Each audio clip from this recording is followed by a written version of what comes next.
Olá, queridos. Meu nome é Heraldo Gabri. Eu sou pastor das Assembleias de Deus do Ministério de Madureira. Moro na cidade de Santo Antônio de Pádua, no estado do Rio de Janeiro. E este é o nosso canal Aos Confins da Terra. Queridos, nós terminamos na última gravação, na última semana, uma série de vídeos acerca do arrebatamento da igreja, acerca dos últimos tempos, vários assuntos acerca dos momentos finais na terra. E várias pessoas nos pediram para falar um pouco acerca desse tema que nós vamos gravar hoje. Só que antes de gravar, eu quero pedir a você que ainda não é inscrito em nosso canal, faça a sua inscrição. A sua inscrição nos ajuda muito. Esse canal, ele foi criado pela vontade de Deus para levar a palavra do Senhor verdadeiramente aos confins da terra. E eu quero pedir a você que ainda não é inscrito, faça a sua inscrição, deixe o seu like, o seu joinha, acione o sininho para receber os vídeos. Toda vez que nós gravarmos, o YouTube vai te avisar que tem um vídeo nosso pronto para você assistir. E principalmente, espalhe esse vídeo, compartilhe com o maior número de pessoas possíveis, porque assim você vai nos ajudar a levar a palavra do Senhor verdadeiramente aos confins da terra. Amém, queridos? Eu quero conversar um pouco através de alguns vídeos com você acerca do tão famoso livre-arbítrio. As pessoas batem no peito, eu tenho livre-arbítrio. Então, nós vamos ponderar alguns pontos e vamos falar alguma coisa na Bíblia sobre a questão do livre-arbítrio. Quero convidar você a abrir sua Bíblia na carta do apóstolo Paulo aos Romanos, no capítulo 6, exatamente a partir do verso de número 1. Este vai ser o nosso texto básico desses vídeos. Olha o que diz a palavra do Senhor. Que diremos, pois? Permaneceremos no pecado para que a graça seja mais abundante? De modo nenhum. Nós que estamos mortos para o pecado, como viveremos ainda nele? Ou não sabeis que todos quantos fomos batizados em Jesus Cristo, fomos batizados na sua morte? De sorte que fomos sepultados com ele pelo batismo na morte, para que, como Cristo ressuscitou dos mortos pela glória do Pai, assim andemos nós também em novidade de vida. Porque se fomos plantados juntamente com ele na semelhança da sua morte, também o seremos na semelhança da sua ressurreição. Sabendo isso, que o nosso velho homem foi com ele crucificado, para que o corpo do pecado seja desfeito, a fim de que não sirvamos mais ao pecado. Porque aquele que está morto está justificado no pecado. Justificado do pecado. Ora, se já morremos em Cristo, cremos também que com ele viveremos. Sabendo que, havendo Cristo ressuscitado dos mortos, já não morre, a morte não mais terá domínio sobre ele.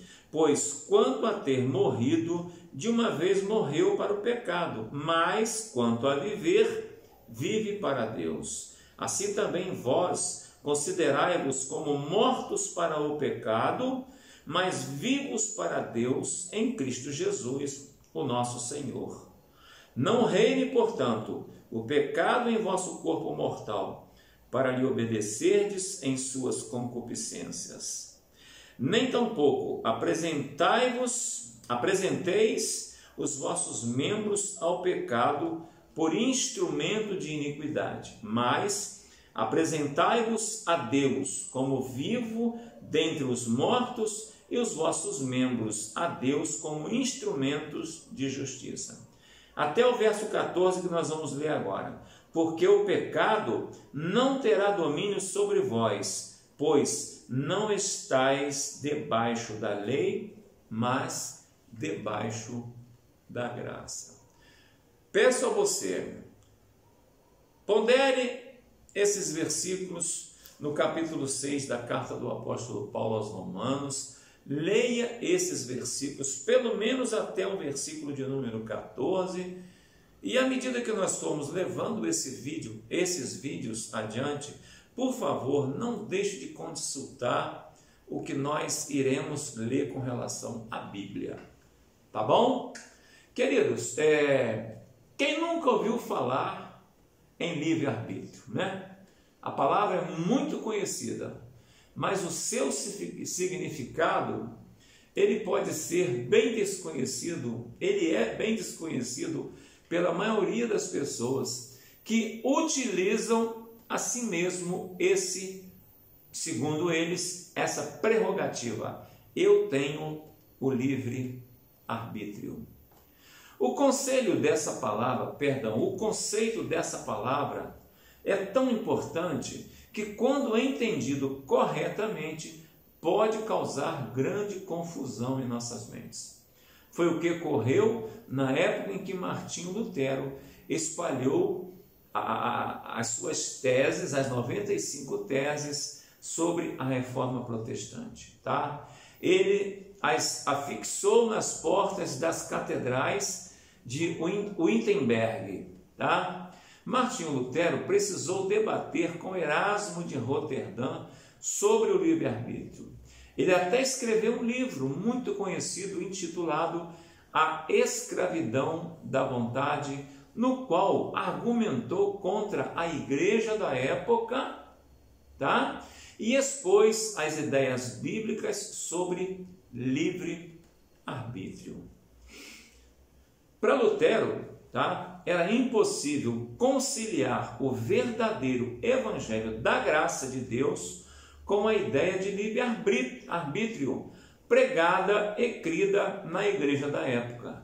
Por causa disso, Lutero foi excomungado e tratado como herege.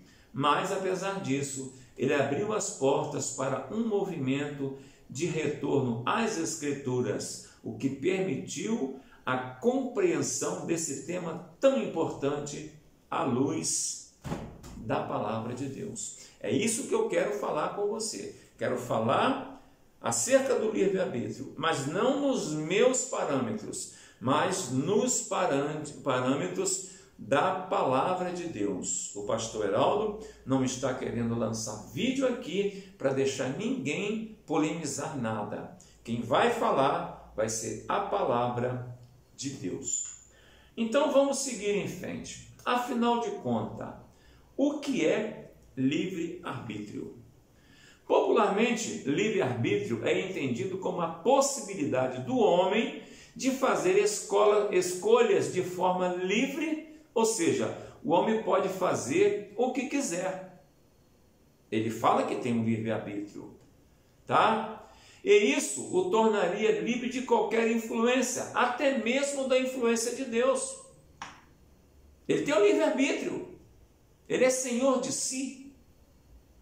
É como se o Senhor não tivesse nada a ver com as nossas decisões diárias. Porém, o termo livre-arbítrio, sobre a ótica da teologia e da filosofia, ele é muito técnico e restrito.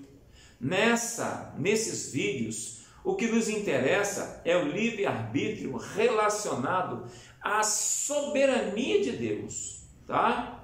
Na salvação, como deve ser entendido à luz das Escrituras. Veja bem, podemos dizer que livre-arbítrio é a capacidade que o homem tem de fazer escolhas que podem ser contrárias ou não à sua própria natureza. Afinal de contas, ele acabou de confessar que ele tem direito ao livre-arbítrio. O termo arbítrio diz respeito a julgar, isto é, o homem teria a capacidade de avaliar se vai tomar uma decisão contrária à sua natureza ou não. Por isso o termo livre. Usei o verbo no futuro do pretérito? Teria, porque na realidade, infelizmente, na realidade, segundo as Escrituras, nenhum homem tem livre arbítrio.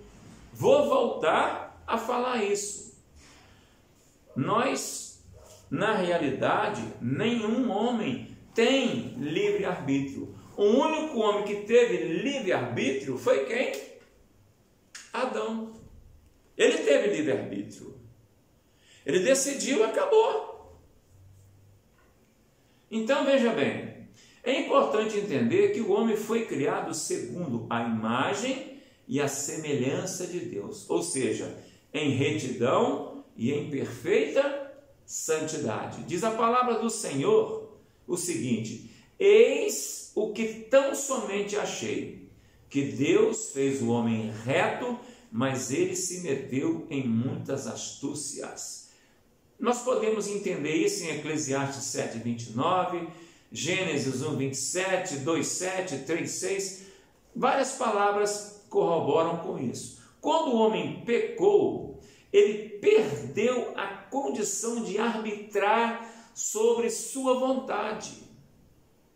Ele simplesmente, falando um português bem chulo, ele chutou o pau da barraca, ele chutou o balde, e ele arbitrou dessa forma. Presta bem atenção.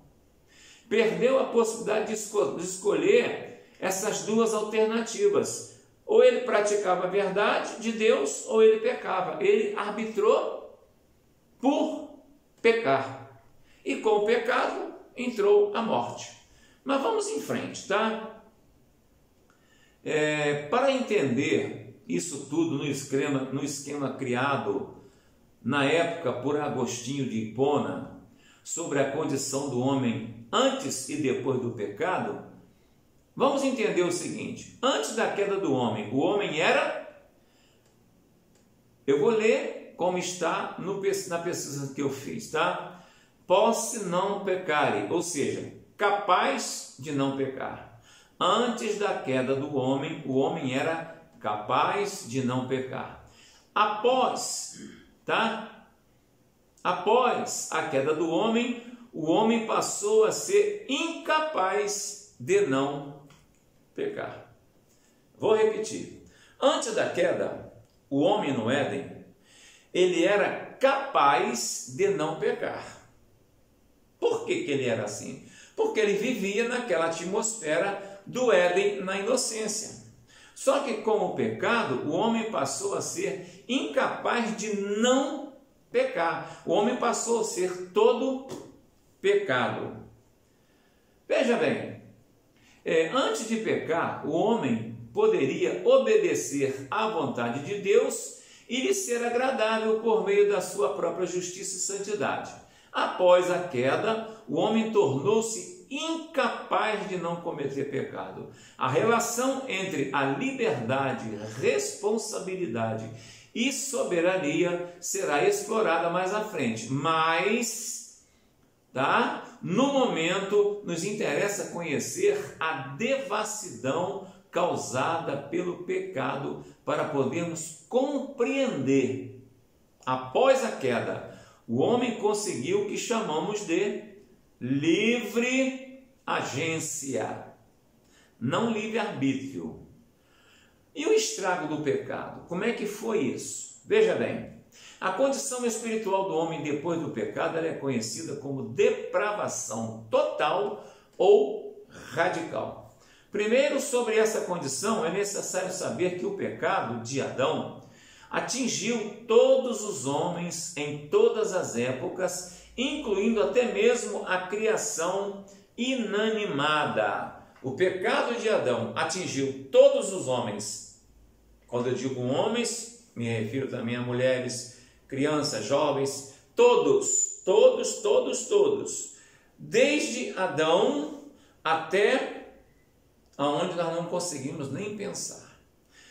Só que isso aí não foi só com o ser humano. Os animais foram atingidos, As plantas foram atingidas, a terra como lugar que vivemos, toda foi atingida por esse pecado do homem, tá? Veja bem, todos pecaram e carecem da glória de Deus. Romanos 3:22 nos fala sobre isso. Como assim? Porque um só homem entrou o pecado no mundo e pelo pecado a morte. Assim também a morte passou a todos os homens, porque todos pecaram. Aos Romanos 5:12. Veja bem, Adão era um representante da raça da criação diante de Deus quando ele pecou. Toda a criação caiu com ele. É importante entender a extensão do pecado para reconhecer que ninguém está alheio aos seus efeitos, nem mesmo as crianças. Diz o rei Davi em Salmo 51:5: Eu nasci na iniquidade e em pecado me concebeu a minha mãe. Também, se você quiser conferir, pode conferir com Isaías 48:8. Após a queda, todos os seres humanos nascem na condição de pecadores. Segundo, o pecado nos tornou inimigos de Deus. Em sua carta, Paulo aos Efésios, ele diz o seguinte: andamos outrora segundo as inclinações da nossa carne, fazendo a vontade da carne e dos pensamentos. Éramos, por natureza, filhos da ira, como também os demais. Aos Efésios 2:3. O meio-irmão de Jesus, Tiago, ele também registra em Tiago capítulo 4, versículo 4, parte B, ele registra o seguinte: aquele, pois, que quiser ser amigo do mundo, constitui-se inimigo de Deus. O pecado nos fez amigos do mundo. Em consequência, nos tornamos inimigos de Deus, tá? Vamos à frente. Terceiro, o pecado matou o homem, afastando este homem de Deus. Em Efésios, nós lemos: Ele vos deu vida, estando vós mortos em vossos delitos e pecados, falando aqui acerca de Jesus Cristo. A morte espiritual diz respeito à impossibilidade que o homem tem de se voltar para Deus, tá? Há um abismo tão grande entre o pecador e o Senhor Deus que é impossível para o homem ele se aproximar de Deus. Mesmo que o homem fale assim: eu tenho livre-arbítrio, a partir de hoje eu vou seguir a Deus. Não é ele querer. Primeiro, é preciso que Deus o receba. E segundo, para que Deus o receba, é preciso que Jesus o leve.